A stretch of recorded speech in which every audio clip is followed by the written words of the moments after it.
সাল্লাল্লাহু আলাইহি ওয়াসাল্লাম।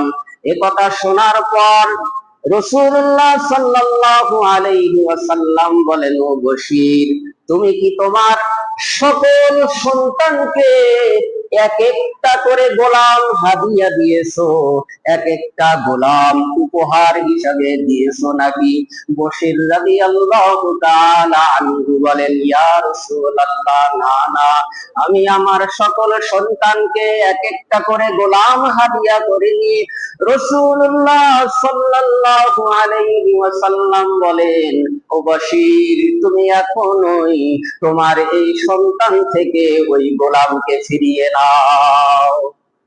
মুসলমান ভাইয়েরা আমার, অন্য বর্ণনায় হাদিসটা এভাবে এসেছে, রাসূলুল্লাহ সাল্লাল্লাহু আলাইহি ওয়াসাল্লাম বলেন, ও বশীর, তুমি কি তোমার সকল